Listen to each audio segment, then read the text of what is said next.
नमस्कार साथियों, स्वागत है आपका BNK24 यूट्यूब चैनल पर। बहुत बहुत साथियों, आज बात कर लेते हैं डोनाल्ड ट्रंप की। डोनाल्ड ट्रंप अपने वादे से मुकर गए हैं। जो उन्होंने मैक्सिको और कनाडा के ऊपर 25% का टैरिफ लगाया था, वो उन्होंने अभी वर्तमान में 1 महीने के लिए टाल दिया है। जैसा कि वो इससे डर गए हैं, क्योंकि ऐसा स्पष्ट नज़र आता है, क्योंकि वो चला रहे थे नंगी तलवार। वो सोच रहे थे कि ऐसा हो जाएगा, मैं सब पे टैरिफ लगा दूंगा, इस पे टैरिफ लगा दूंगा, उस पे टैरिफ लगा दूंगा। लेकिन डोनाल्ड ट्रंप की जो प्रेशर टैक्टिक्स थी वो कहीं काम आई नहीं आई। चाइना की प्रेशर टैक्टिक्स काम आ गई। चाइना को आ गई है भारत की याद। भारत उसे याद आने लगा कि भारत मित्र है। बात करेंगे आज बहुत सारे मुद्दों पर।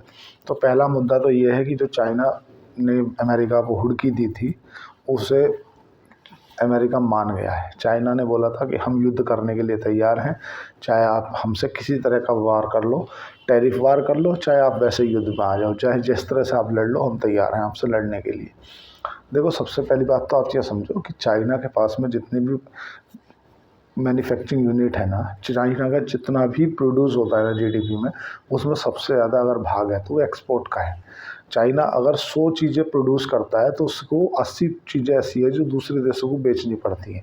तो जाहिर सी बात है कि चाइना की जीडीपी का सबसे बड़ा हिस्सा अगर है तो वो है एक्सपोर्ट का। तो इसीलिए चाइना कहीं ना कहीं बिदक गया जब अमेरिका ने बोला हम 25% का टैरिफ लगा देंगे, 10% का एडिशनल टैरिफ लगा देंगे। तो चाइना ने सोचा कि यार कहीं ना कहीं प्रेशर टैक्टिक्स का उपयोग किया जाए। तो चाइना ने बोला कि आप जिस तरह से टैरिफ लगाना चाहते हो लगा दो, हम तैयार हैं हर तरह से। आप युद्ध लड़ना चाहते हो तो युद्ध से, और आप अगर टैरिफ के हिसाब से लेना चाहते हो तो वैसे। देखो साथियों, अब चाइना को भारत की याद आ गई है। जो चाइना के विदेश मंत्रालय की तरफ से एक ट्वीट आया, उनने बोला कि ड्रैगन, चाइना को बेसिकली क्या ड्रैगन के रूप से प्रोड्यूस किया जाता है और भारत को एलिफेंट के रूप से किया जाता है, कि अब दोनों का डांस हो जाए तो घना बेहतर है। उनका कहना ऐसा है, उनकी चाइना की भाषा में उन्होंने बोला, पर मैं उसको भारत की हिंदी भाषा में कन्वर्ट करके बता रहा हूँ।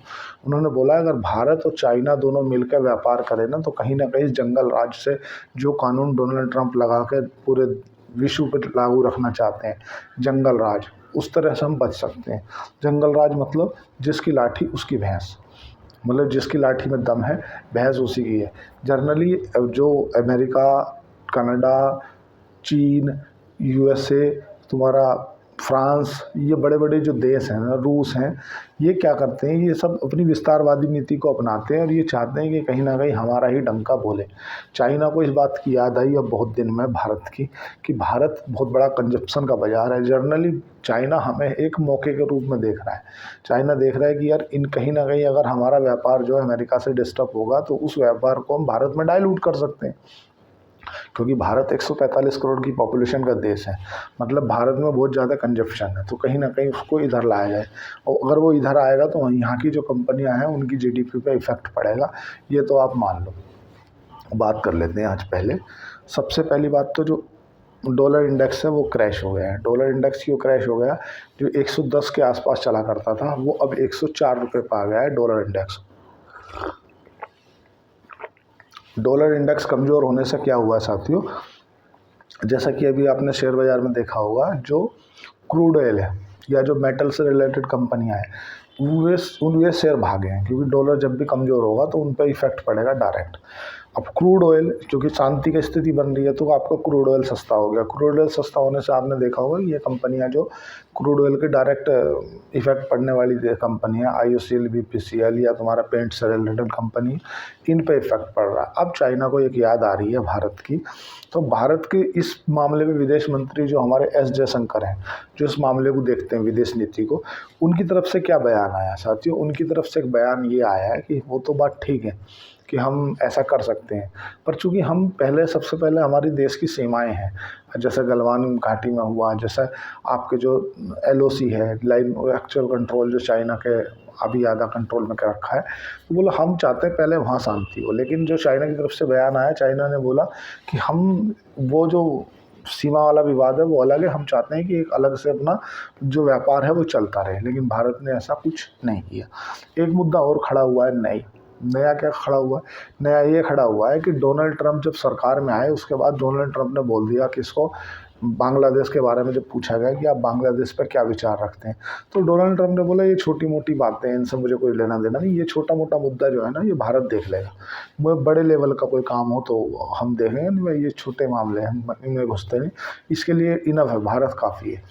अब जो वहाँ के जो यूसुफ है ना, यूनिस, जो कि विदाउट डिक्टेटिव है, मतलब वो चुने हुए तो व्यक्ति हैं नहीं, उनको एक तरह से पपेट मान ले। जिस समय बाइडन की सरकार हुआ करती थी तो बाइडन की सरकार ने उन्हें उठा के पपेट बना के रख दिया था कि ये हमारे हिसाब से चलता रहेगा। और वहाँ पे भी ऐसा देखा गया है कि ISIS जो तुम्हारी पाकिस्तान की जो खुफिया एजेंसी है वो भी, और बांग्लादेश की भी, उनकी भी मूवमेंट देखी गई है भारत के बॉर्डरों पे। और कुछ एंटी ड्रोन मिसाइल हैं जो ड्रोन टाइप होते हैं ना, जो जिसमें आदमी की आवश्यकता नहीं रहती, मतलब उड़ा के ये देखा जा सकता है कि कहाँ किसकी मूवमेंट चल रही है, ठीक है, वो भी ऐसे देखे गए हैं। तो अब उसमें जब यूनिस से पूछा गया, पत्रकारों ने पूछा कि आपका क्या विचार है इस पर, या क्या आप क्या समझते हो, तो यूनिस ने बोला कि देखो हमारे जो रिश्ते हैं ना एक्चुअल में भारत से बहुत गहरे रिश्ते हैं, और भारत हमारा बहुत घनिष्ठ संबंधी है। हम भारत के व्यापारिक रिश्ते भी हैं, राजनीतिक रिश्ते भी हैं, और हमने भारत को एक पत्र भी लिखा है। साथ ही मैं आपको बता दूं कि भारत को जो उसने पत्र लिखा था उसका जवाब भारत ने आज तक नहीं दिया। तो भारत के लिए बांग्लादेश अब कितना इम्पोर्टेंट है ये आपको इससे पता चल जाएगा कि भारत के लिए कोई मायने नहीं रखता वो, कि हाँ ठीक है तो पत्र का कोई जवाब देना है कि नहीं देना, वो कोई विषय नहीं है।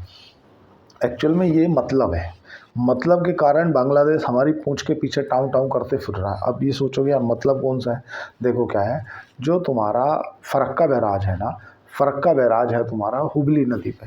हुगली नदी मतलब जो गंगा नदी में से एक नदी इस तरफ मुड़ गई बांग्लादेश की तरफ, और एक नदी तुम्हारा पश्चिम बंगाल की ओर आ गई।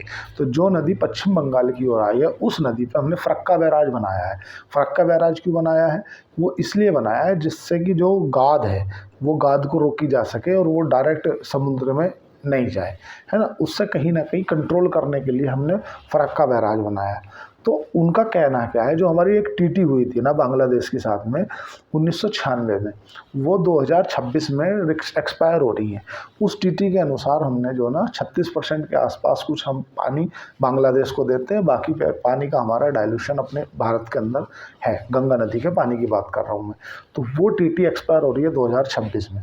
देखो क्या भारत एक बार जल चुका है दूध में जल चुका, कैसे कि भारत ने अनंत काल के लिए एक टीटी साइन कर दी थी पाकिस्तान के समय पे, लेकिन वो तो गलती हो गई। अब जब बांग्लादेश बना तो चूंकि बंटवारा होना था बांग्लादेश में भी जो जल है उसका, क्योंकि वो पूर्वी पाकिस्तान था, तो भारत ने 30 साल के लिए संधि साइन करी थी। अब 30 साल उसके 2026 में समाप्त हो रहे हैं। तो अब नेक्स्ट उसको रिन्यूअल के लिए जो उनका एक डेलीगेशन है वो भारत आया हुआ है बांग्लादेश का, और डेलीगेशन आने के बाद वो भारत से क्या उम्मीद कर रहा है कि भारत कुछ और इसमें परसेंटेज पानी की मात्रा बढ़ा दे, जबकि भारत इस पर डिस्कस नहीं हो रहा। नहीं ऐसा नहीं हो सकता। तो अपने अपने मतलब छिपे होते हैं। अगर कोई देश किसी से ज़्यादा क्लोज है ना, या उससे उसकी ज़्यादा बातें कर रहा है, तो उसके अपने व्यक्तिगत हित छुपे होते हैं किसी भी देश के। जब तक उसके कोई व्यक्तिगत हित नहीं छुपे होंगे तब तक वो किसी के पिछलग्गू नहीं होगा। जैसे अभी डोनाल्ड ट्रंप से पूछा गया कि आप जापान को लेकर क्या सोचते हो, तो डोनाल्ड ट्रंप ने बोला कि यार जापान का जो हमारा मुद्दा है ना वो एक अलग मुद्दा है। मतलब जापान की सुरक्षा कौन करे, कि अगर किसी ने जापान के ऊपर हमला कर दिया ना उसके लिए अमेरिका की फोर्सेस जिम्मेदार है। अमेरिका की फोर्सेस को लड़ना पड़ेगा। अमेरिका के फोर्सेस ही मतलब इंडिकेटली आपको अमेरिका की जो रिस्पॉन्सिबिलिटी है जापान की। होता क्या है, जब भी किम जोंग उन आपने देखा हो ना, वो बोलता है मैं मिसाइल छोड़ दूँगा, तो अमेरिका पे थोड़ी बोलता है मिसाइल छोड़ने के लिए, भाई वो छोड़ता है जापान पे, तुम्हारा उत्तर कोरिया, जापान, ये जो देश है ना इन पे छोड़ने के लिए। और इन लोगों की, इन देश की जो सुरक्षा की रिस्पॉन्सिबिलिटी है वो है अमेरिका की। तो अमेरिका को प्रेशर में डालने के लिए ही तो मिसाइलों के टेस्ट करता है, बोले मैं इन पर मिसाइल मार दूँगा। तो अल्टीमेटली जब उसका कहना ये है डोनाल्ड ट्रंप का, कि अमेरिका ये रहे जब हमें ये अपनी रक्षा बजट में से कुछ दे नहीं रहा, भाई जापान हमें कुछ देता तो है नहीं, तो हम किसी देश की रिस्पॉन्सिबिलिटी क्यों लें बिना कुछ दिए।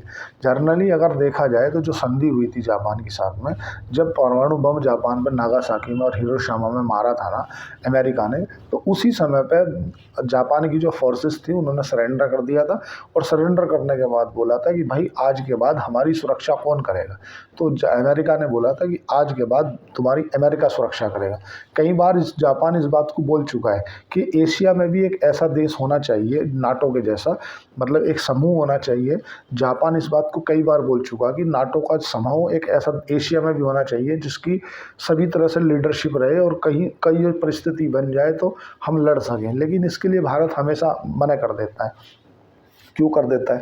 देखो साथियों, जब आपको एक समूह में चलने की आदत हो जाती है ना, तो एक न एक दिन आप ऐसी सिचुएशन में आ जाओगे कि आप युद्ध फेस नहीं कर पाओगे। अगर एक भी युद्ध आपके सामने आकर खड़ा हो गया या आपने प्रेडिक्ट नहीं किया होगा कि इस तरह का कुछ हो जाएगा, हो गया, तो आप उसके लिए तैयार नहीं होंगे और एक युद्ध ही आपकी देश की अर्थव्यवस्था को हिला के रख देगा। अभी भारत जो जिस कंडीशन में भी है ना, वो अपनी स्वामित्व से है। मतलब भारत के पास में इतनी सेना, इतनी थल सेना, नौसेना, वायु सेना है ना, जो भी CRPF, ICSF, BSF, जितनी भी फोर्सेस है ना, अभी भारत अपने बदौलत है। मतलब अपने हुक्का अपनी मरोड़, जब जी आवे तब दे तोड़। आज अगर चाइना या पाकिस्तान या तुम्हारा और भी जो देश है ना, वो भारत को नज़र उठा के क्यों नहीं देखते? देखो, पहला तो भारत परमाणु संपन्न देश है। दूसरी बात है कि भारत के पास में फोर्सेस इतनी है ना, जैसे आज यूरोप को डरा रहा है अमेरिका। क्यों डरा रहा है? क्योंकि अगर ऑल ओवर पूरे नाटो में अगर 18 लाख सैनिक है ना, ऐसा मान लो, तो 14 लाख अकेले अमेरिका के हैं, तो बाकी के 4 लाख में सब फ्रांस वगैरह, ब्रिटेन वगैरह के सैनिक हैं।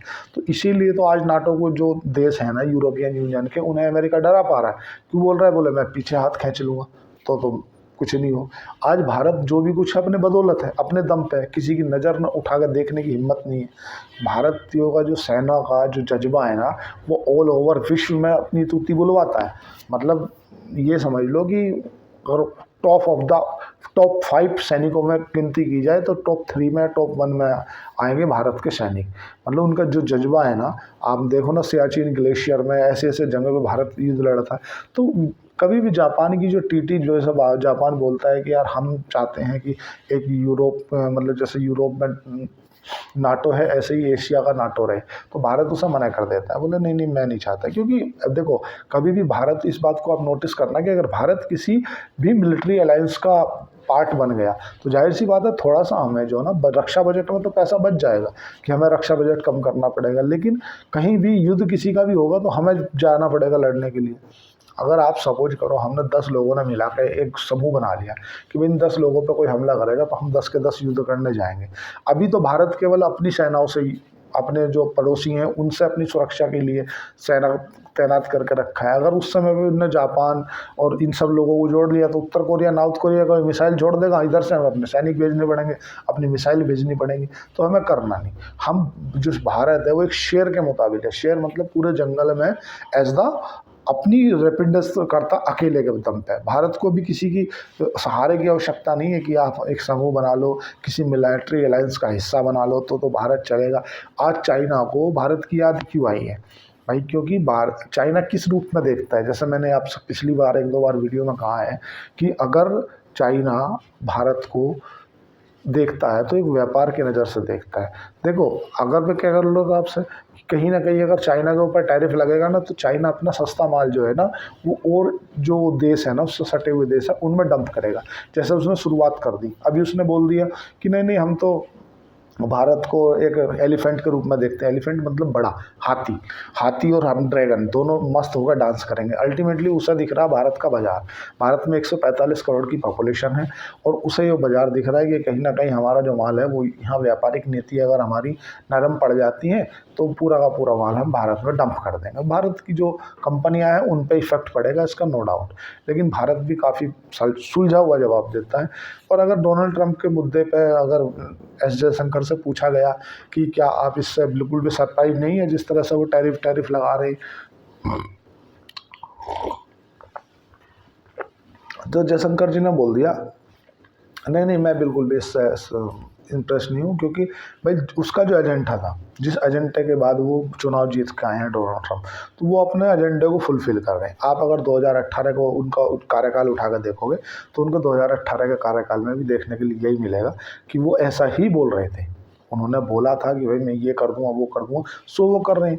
अगर बीजेपी सरकार अपने उसमें एजेंडे में लाती है कि मैं राम मंदिर बनाऊंगी, मैं तुम्हारा धारा 370 हटाऊंगी, या मैं तुम्हारा सीए लागू करूंगी, या तुम्हारा जो ट्रिपल तलाक कानून को ख़त्म करूंगी, अगर वो कानून के लिए एजेंडा में शामिल करती है और वो फिर उसके बाद बीजेपी जीत जाती है चुनाव, तो अगर वो अपना कोई जो प्रॉमिस उसने किया था अपनी जनता से वो कर रहा है तो उसमें इंटरेस्ट होने की कोई बात ही नहीं है।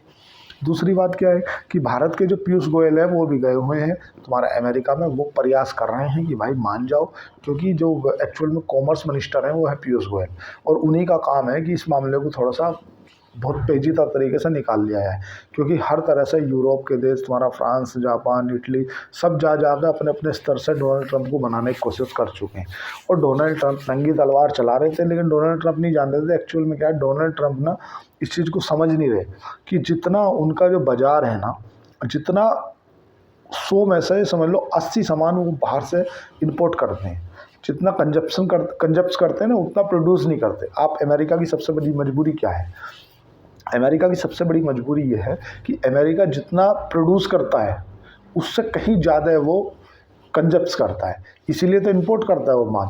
इंपोर्ट क्यों करता है? इसीलिए करता है, वो अमेरिका समझ नहीं रहा था। इस पर भी टैरिफ लगा दो, उस पर भी टैरिफ लगा दो। जब उन्होंने बोल दिया हम भी टैरिफ लगाएंगे 25% का, हम भी टैरिफ लगाएंगे, तो अमेरिका सरेंडर हो गया, समझ गया कि नहीं नहीं ये तो गड़बड़ हो जाएगा। तो अमेरिका इस चीज़ को काफ़ी क्लोजली जानता है। और ऐसा भी सुनने में आ रहा है कि अमेरिका के कुछ जो खुफिया एजेंसी के जो सीक्रेट उन्हीं के सैनिक थे वो चीन को कुछ अंदरूनी जानकारियां बेच रहे थे। अब देखते हैं आगे आगे जाके क्या होता है साथियों। देखने योग्य बात रहेगी कि चाइना के साथ में अमेरिका क्या करता है। हालांकि इसका अगर लॉन्ग टाइम में देखा जाए तो भारत को फ़ायदा है, इसके लिए कोई दिक्कत नहीं। आज के लिए इतना ही। चैनल को लाइक करें, सब्सक्राइब करें, कमेंट करें। धन्यवाद, थैंक यू।